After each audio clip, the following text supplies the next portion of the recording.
Police घरला आलं आणि तिने दार ठोठवलं. मला काय वाटलं आमची मुलं चालली म्हणून मी दार उघडायला गेलो, तर बाहेर रामजी पाटील आणि त्यांच्या संघ 4-5 माणसं काठ्या घेऊन होती. मग ती आत आली तर आम्हाने तिने वडीत बाहेर घेऊन आलीत आणि तुमची मुलं कुठं आहेत म्हणून विचारायला. तर म्हटलं मला काय माहीत नाही. मग त्यावर ती काठ्या घेऊन मारायला लागली. तिने आत मला दातावर बुक्की मारल्यामुळं दात पडला, छातीत बुक्क्या घातल्या. बाहेर येऊन पोरासनी मारायला लागल्या. पोरांच्या मी आडवी पडली त्या पोराच्या अंगावर. पोराच्या आडव्या अंगावर पडल्यावर त्या 4 जणांनी माझी साडी ओढून पाक असं म्हणजे परकाच्या करून मी उभा राहिलेलं असं.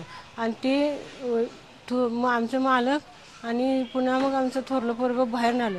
त्यासनी तिने काट्या घालतच आतनं बाहेर आणली मारीत आणि गाडीत घालून नेली. किती माणसं होती?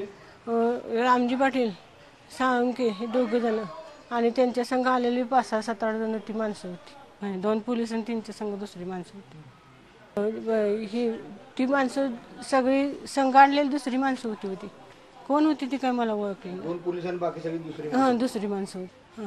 आलेल्या माणसांच्या ती दारू पिऊन आलेली होती म्हणून त्यांच्या मेडिकल व्हावं आणि आम्हाला योग्य न्याय मिळावा ह्याची. सकाळपासून आम्ही पोलीस स्टेशनला बसलो. आमची कंप्लेंट घेऊन येतले. केव्हा साहेब येतील तेव्हा कंप्लेंट द्या म्हणते. ते साहेब नाही तर साहेब येणार, दिवसभर नसले येणार तर दिवसभर बसा. तुमची कंप्लेंट घेतली नाही, पण तुमच्या मुलांच्यावर कारवाई केली? कारवाई केली. त्यांनी मारून आत आणून ठेवले.